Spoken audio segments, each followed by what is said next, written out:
elections this May.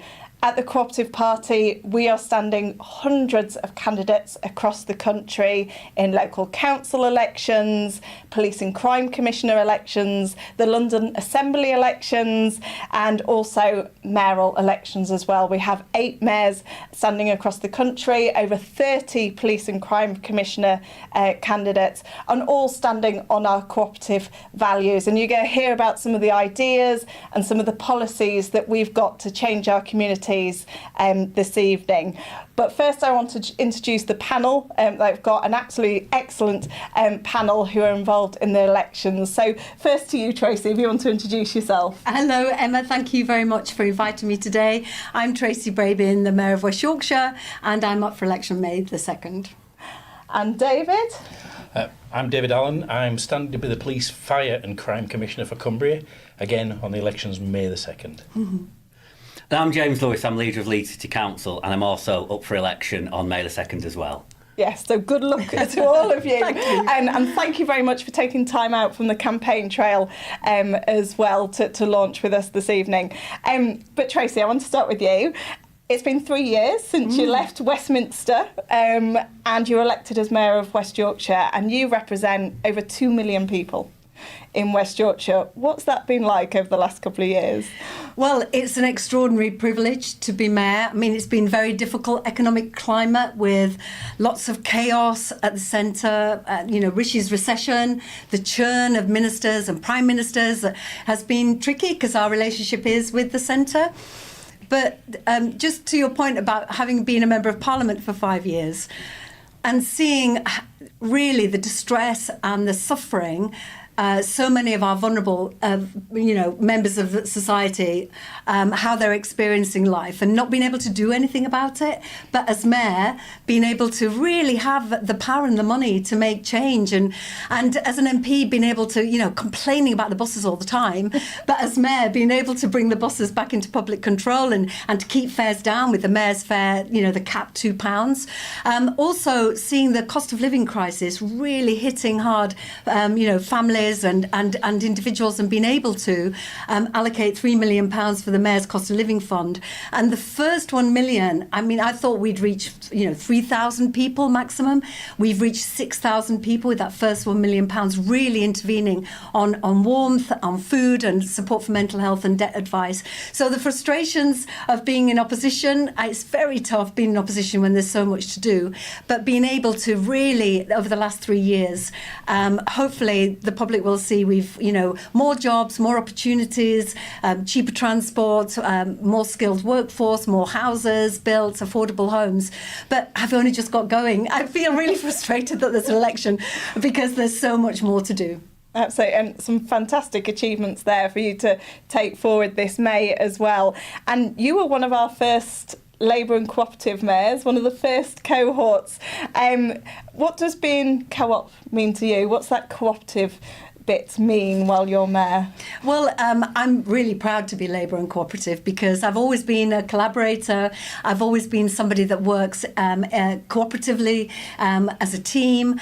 I'm the only female Metro Mayor as well in the country, which is also deeply frustrating. I've just been up in Durham with Kim McGuinness, who's hopefully is going to become the Metro Mayor May the 2nd as well. So at least there'll be 2, if not 3 of us with Claire Ward in the Midlands. So it's really an honour to be a cooperative mayor because I can take those values and those priorities into everything that we're doing. So whether that's the Fair Work Charter that was a manifesto pledge that we've now delivered to ensure that businesses pay the real living wage, but also are able to offer progression and union membership, but work collectively with business and the trade union movement to develop a Fair Work Charter that people actually want to sign. So being able to work across the sector with the CBI as well has been really good, but also being able to use money, for example, from the Shared Prosperity Fund, where we can have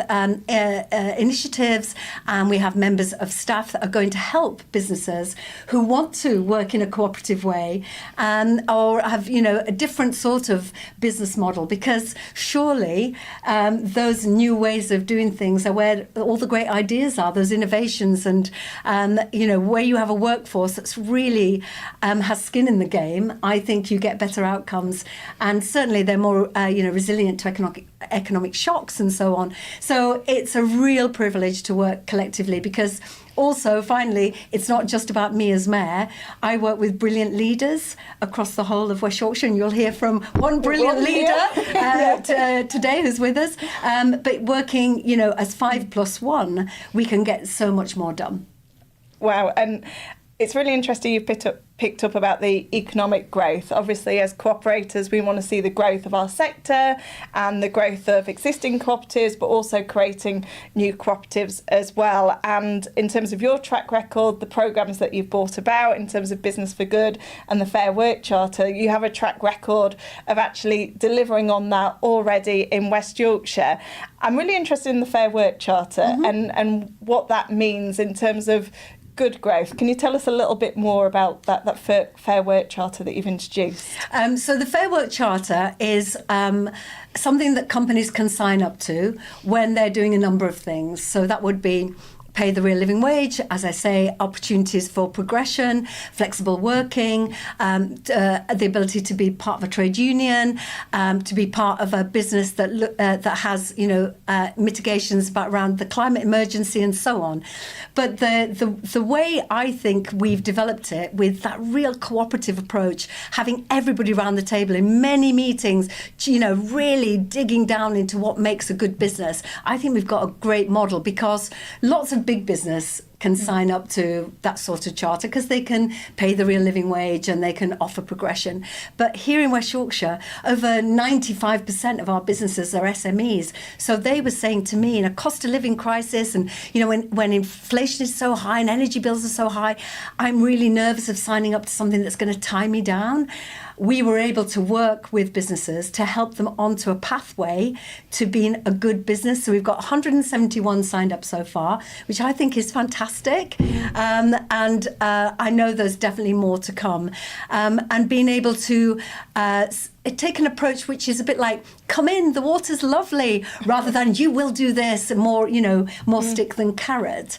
I think that's been a really good way forward. So we can support businesses to do the right thing, and also enable and empower those in those businesses to help us, alert us to where businesses are doing well, and where they're not necessarily doing what they could. But even things like allowing your staff or encouraging your staff to take days when they work in the community and volunteering, that's part of the Fair Work Charter. What type of business are you?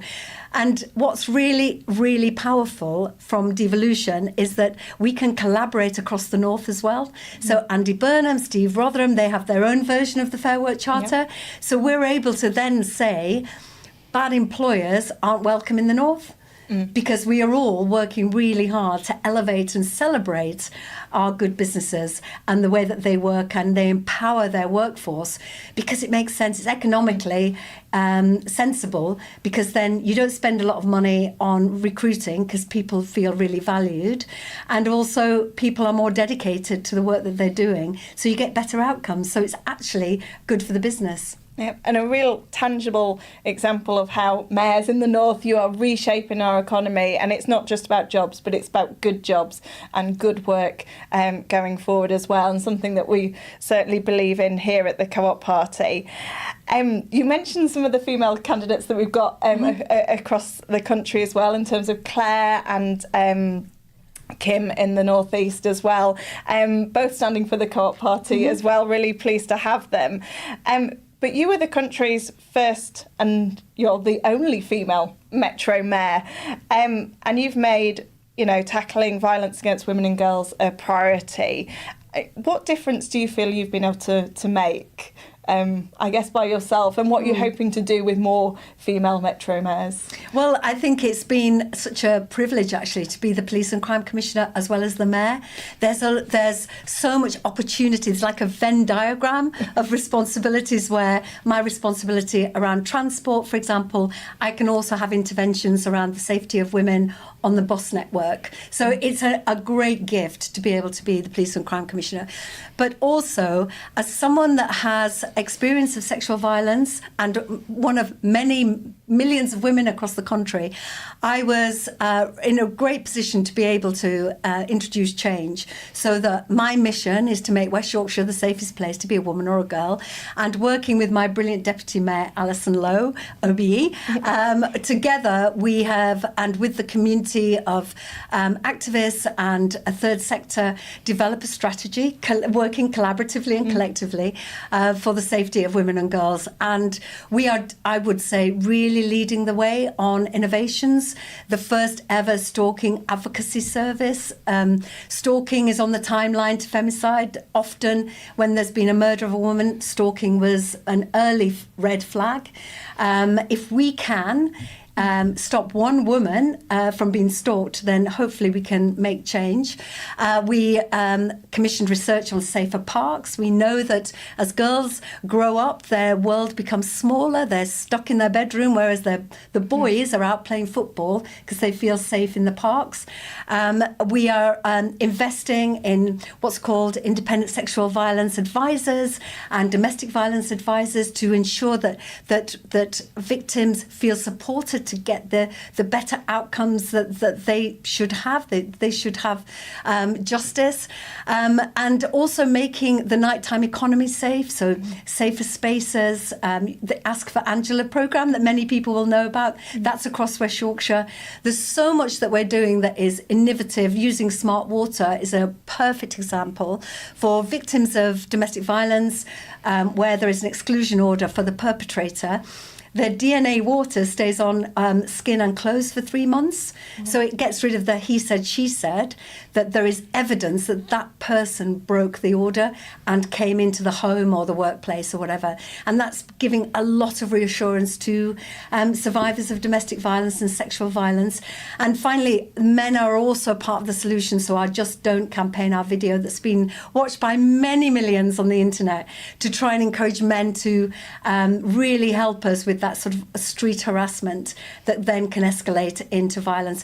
So, there's much more going on, but it is such a privilege to have that money, to have that support as well from West Yorkshire Police, who, working with us, are able to, reset the dial on safety of women and girls. So that's my mission, and there's more to come. Absolutely, and still a lot more to do, and really important that we do get those cooperators elected in May to carry on with this.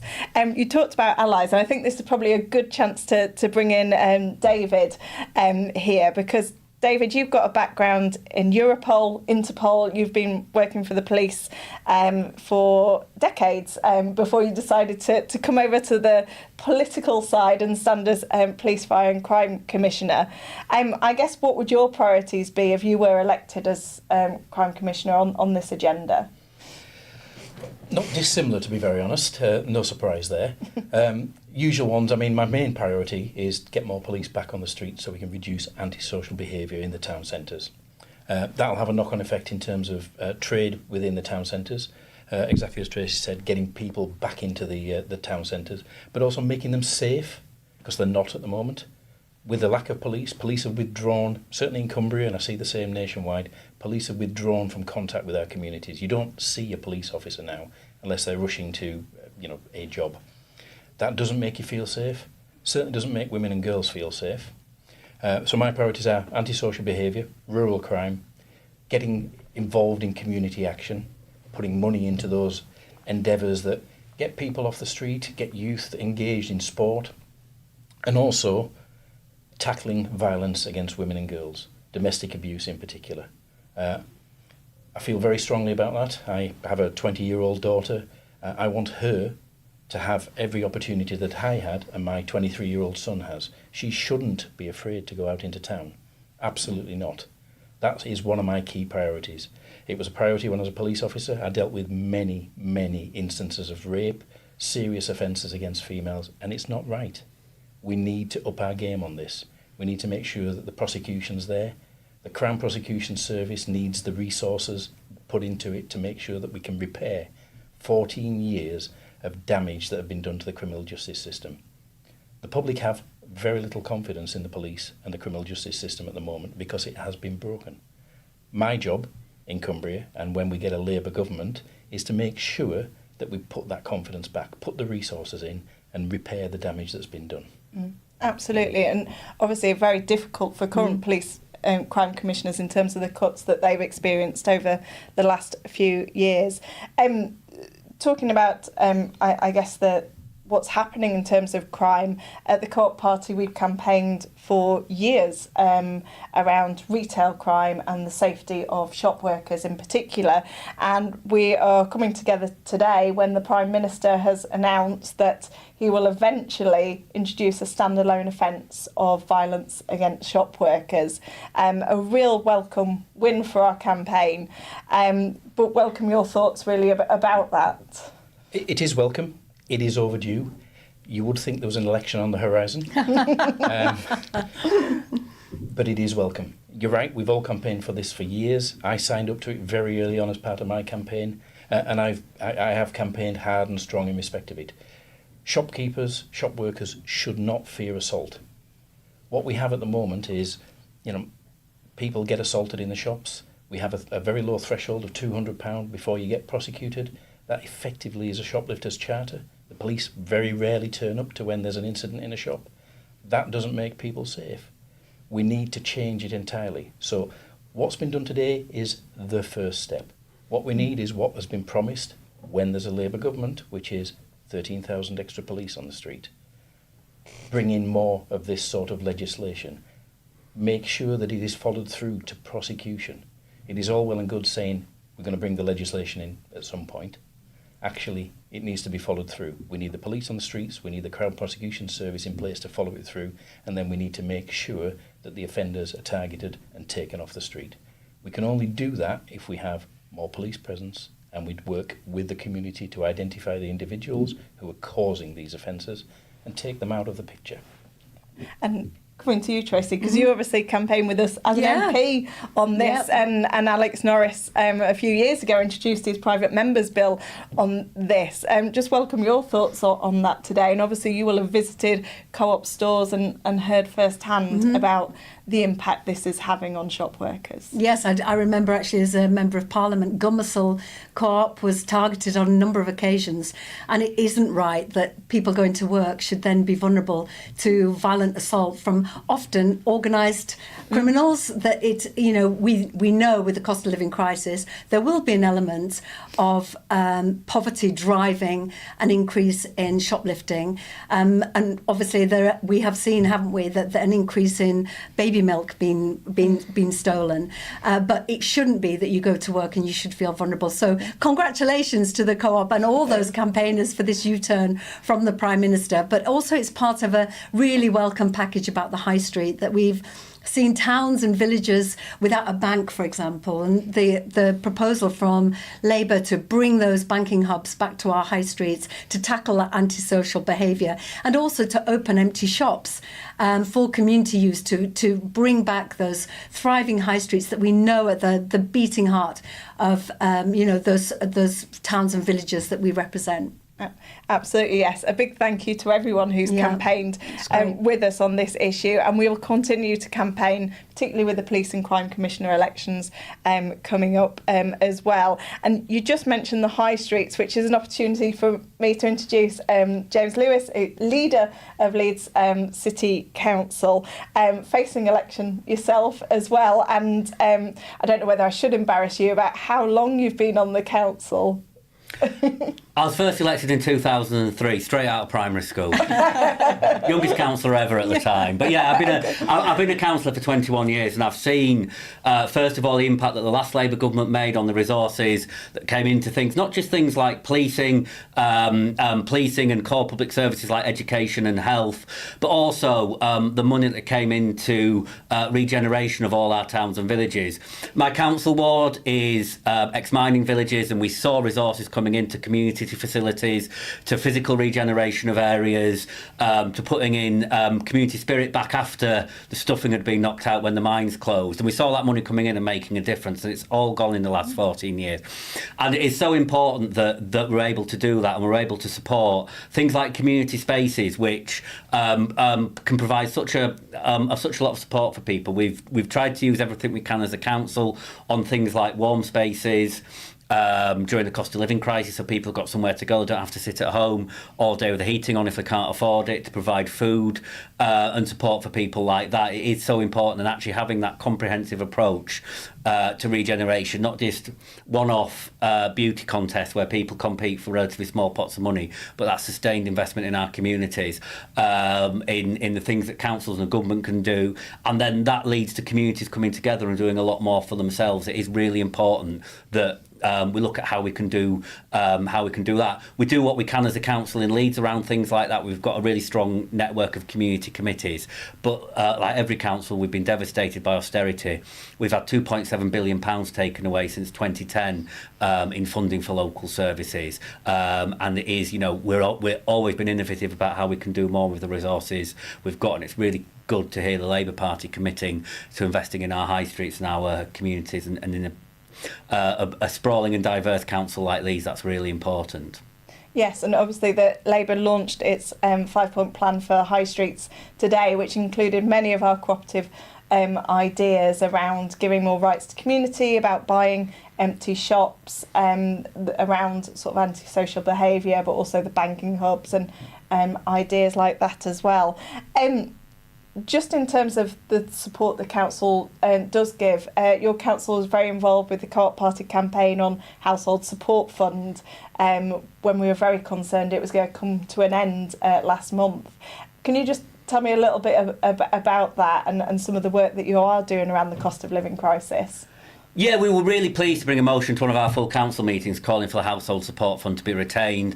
And we've seen a short reprieve over the summer, though, of course, anybody that's worked in our communities knows that the really hard times for people are during the winter when the costs of heating are up, in particular. So we're continuing to support people, support communities, and it is, it's I mean, fundamentally there can be some big figures around this. It's around tens of millions of pounds for Leeds Council coming through the Household Support Fund, but actually what we do as councillors is that work in the communities, and I've been out to church halls in suburbs of Leeds and seen actually what a difference the support can make in terms of giving people somewhere to come, that support around providing some basics, around looking after people, around giving people advice on how they can help themselves. It really is important stuff. And after, like I say, after so many years of devastating cuts to the council's budget, that extra money to give us the ability to do that support, which should be fundamental for councils, but without the household support would be really difficult after austerity. So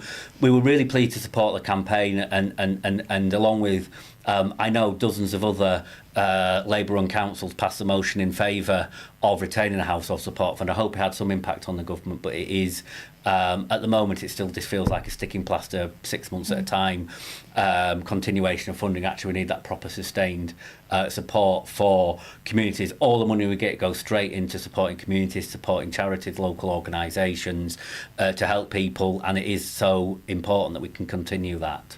And co-op councillors have really been involved each time they threaten to end that fund in terms of supporting the most vulnerable in terms of that.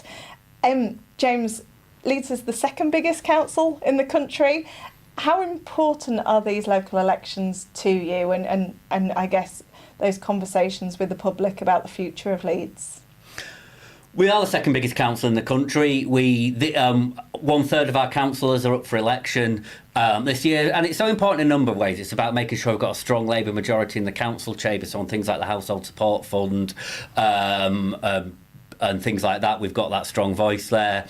It's also really important as well about some of our really impressive councillors, Labour Co-op councillors in Leeds, that do such fantastic work in their communities, and making sure the ones we've got can continue doing that job, and we can bring more people in as well. We've got some crucial elections going on in Leeds on individual wards. We're looking at some areas where we'll see the back of the Conservatives, hopefully for a very long time, and have good Labour councillors, but also to make sure, like I say, we've got a really strong, not just a strong team in the council chamber, but all our councillors are doing that work out in the wards and supporting our communities. And when it comes down to things like the household support fund, how that works, regenerating our high streets, you know, it's the Labour councillors that roll up the sleeves and get on with it. We're not the ones that sit carping on social media. We're not the ones that are just want to be negative and complain about everything. We're the ones that get stuck in everywhere we're elected and do that work. And for things like supporting communities, improving our high streets, we've got so many town and village and district centres in Leeds, and looking at the other things like working with Tracy on not just franchising buses as a policy for a whole county, but actually how we can make a difference to individual communities with a much better bus service. It's got to be Labour councillors. We're the ones that do the work constructively. We're the ones that work with the community, and it's so important, like I say, we have as many Labour councillors as possible in our council chamber. And really important point there around, I guess, co-op councillors in terms of that difference. We don't just sign the petition, but we roll up our sleeves and we do as well. We do what we can now, often despite this government, to bring about that change and support our communities as well as campaigning nationally as well. I want to ask a few questions to the panel, really. So this is, it's not the start, but you know, we're in the middle of the local election campaigns. It's our launch today in terms of supporting our cooperators all over the country. I want to ask you, James, about why should people vote Labour and cooperative in these elections? People should vote Labour and cooperative. For two reasons. First of all, to make sure the values of the movement are represented at every level. And like I say, as we, you know, continue to fight the Conservative government and look forward to really putting into play the policies of the Labour government, that is so important. But it's also so important to have those local elected people on the ground as well. Councillors are the level of politics that's closest to every community. Not every council lives in their own ward, but people live in the communities that they represent, and it is that really important that really important group of people on the ground implementing policies, responding to the issues that local people have, being able to take really big and significant policy steps forward and make them work on the ground. And that's why having the maximum number of Labour and cooperative councillors is so important. And it doesn't matter, you know, it could be big cities like Leeds, where it's a Labour administration, but in places where it's not every council is run by the Labour Party just yet, but actually even having Labour councillors in places that aren't run by the Labour Party, like I say, we're the people, we're not the carpers, we're not the social media warriors, we're the ones that really make a difference to people's lives and do what we can. And that's why it's so important, wherever people are, to get out and vote Labour and cooperative at these elections. Yes, and with so many candidates standing for the Co-op Party, the majority of the country will have a co-op candidate standing somewhere, including 8 mayors. So why should people vote for Labour and co-op mayors? Well, it's been so interesting door knocking over the last few weeks and listening to people. And honestly, one of the first things people say is it feels like everything's broken and I'm worse off and I don't feel confident or hopeful about my future. And I actually think that Labour and the Cooperative Party is the voice of hope. And certainly when it comes to local councillors and metro mayors, that we know our community, we know where the interventions are going to be more effective. We are a voice for our communities as well. And so the idea, and I think it's quite an exciting future ahead where you're going to have Labour councillors, Labour MPs, Labour mayors, and a Labour government. I mean, just think what we can get done when what we've achieved over the last 3 years. I'm very proud that I've been able to achieve my 10 manifesto pledges. We've brought in £3 billion to the region. Devolution is a great good news story for us. But imagine if we didn't have the churn and the chaos and the navel gazing of what we've seen so far in Westminster, and we have a Labour government that has a plan for the future and has hope and optimism that life can be better for you and your family. And, you know, you will have a voice that will be your champion and your advocate. And collectively, you know, the councillors are definitely my eyes and ears. on the ground, enabling me to bring back bus routes that have been cut by the bus operators because they're not financially, cost effective for them because there's not big enough profit.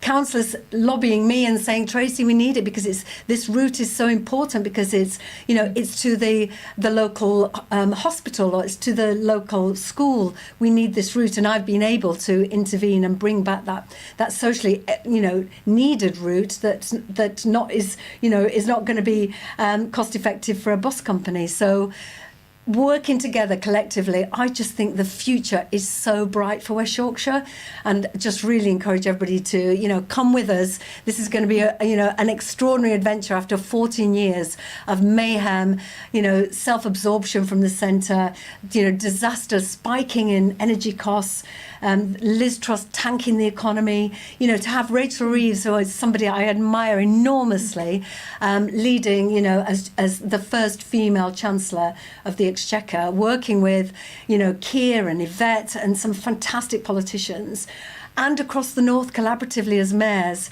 with the same values. It's going to be an exciting few years.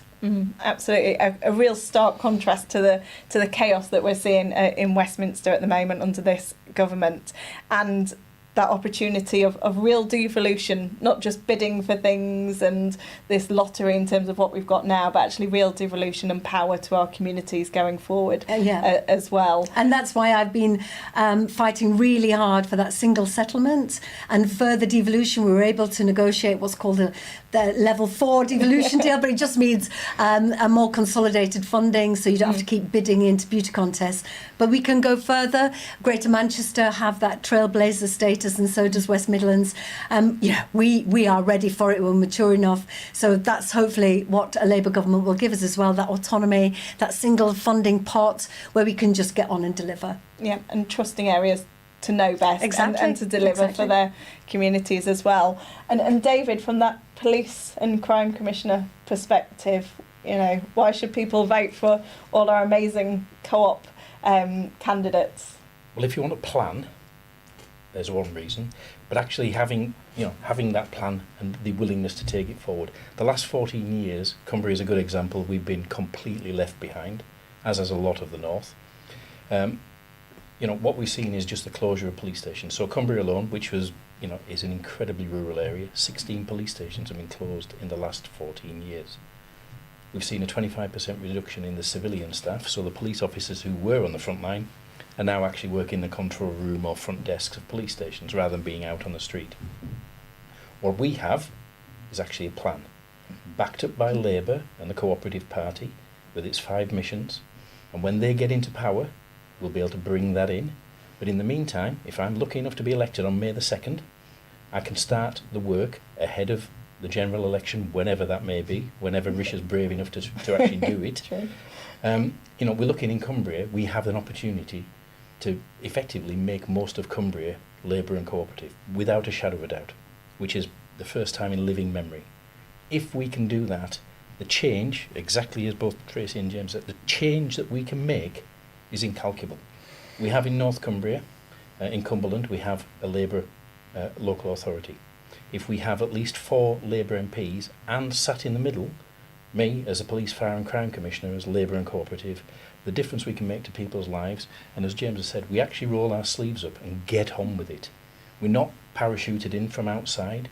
We don't live miles away from our constituencies. We're in and amongst it. People in Cumbria know me. I've done thousands of miles of travel over Cumbria. From Carlisle, where I live, to Barrow in Furness is 85 miles one way. I've lost count of the amount of times I've done it. People know me, people recognise me. I roll my sleeves up. And what I've said to people is, if I don't deliver, in 4 years' time, you've got the mandate to get rid of me. I've got no illusions that Labour and the Co-operative Party, with the support from the centre and hopefully at least 4 Labour MPs in Cumbria, I will make a difference, and our party will make a difference.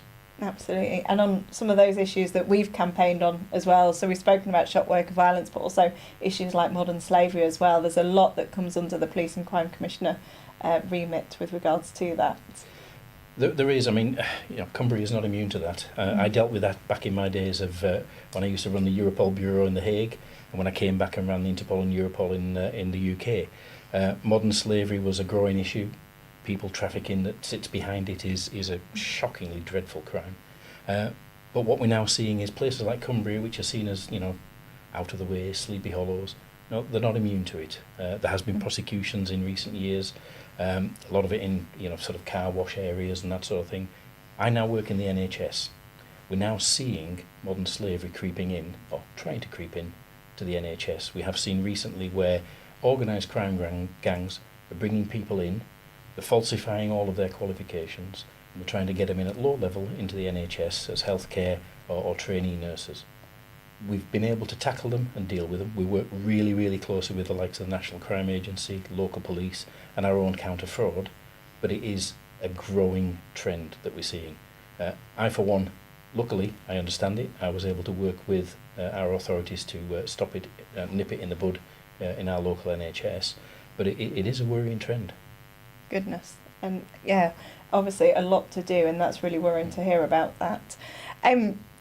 You've all set out, I guess, why we should vote for Labour and Co-operative candidates. I just want to ask you, we'll have lots of Co-op Party members and activists watching this. Have you got any tips for them for the campaigning over the next few weeks? Anything that, any messages you'd like to share with them beyond... We're probably going to need a brolly over the next few weeks, I think. I was about to say, get your cagoule on, because at the moment, every time I've gone out, it's been absolutely pouring down. I think the key is to say to people on the doorstep, change is coming, and come on this journey with us. And the problem is that the Conservatives have been very happy to paint everybody the same. You're all the same. Why bother? You're not going to make any difference. I can't tell you how powerful the story is about Labour is very different to the Conservatives. And just to highlight the litany of disaster and the way that the economy has absolutely tanked under their watch, and that you will be better off with a Labour government, with a Labour mayor and Labour councillors, and the future will be brighter. But you've got to put your X in the box. And if you don't do politics does you. So get out on the doorstep. Be positive, and know that very soon when Rishi gets his bottle, we will have a general election, and we can all get out there. Yeah.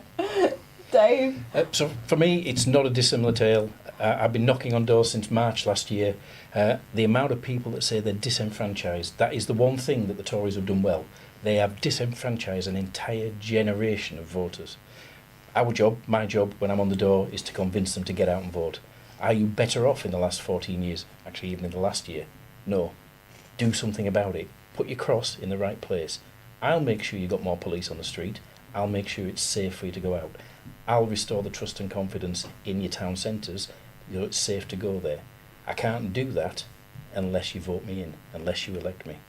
That's the message I do, as well as carrying my umbrella. In Cumbria, we definitely yeah. need that. And James, seasoned campaigner, what are your tips for people going out?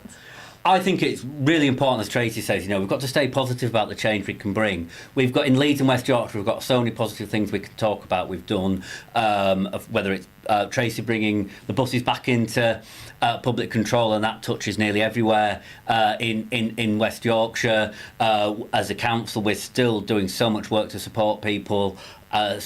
Things, basic services, it won't be that long before people will be able to recycle glass in the green bin. That's down to a Labour council actually wanting public services to work, not waiting for them to fail and then turn around and criticise them. So it is being positive about what we're doing now and the change that we can come.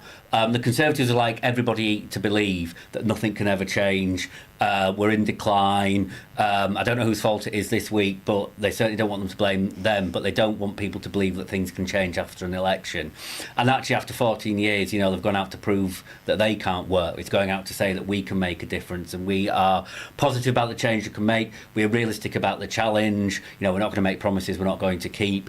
But again, when it comes to particularly council elections and mayor elections and police and crime commissioner elections on May the 2nd, then people can see the difference that local Labour and cooperative representatives make. It's sticking to that. I'm not letting people believe that nothing will ever change and then building towards a general election. Oh, thank you very much, James. Well, thank you to my amazing panel in terms of Tracy, David and James. You've heard some of the amazing ideas, some of the things that they're already doing in their communities, and you've heard about the change that we can make as Labour and cooperative parties as well. So it's really important, Thursday the 2nd of May, that you go out and you vote for change, you vote for our cooperative ideas, and you vote for our cooperative candidates. There are hundreds of them across the country. They really want to represent our communities, and this is your chance. So thank you very much for joining us, and go out there and campaign, and let's get them elected.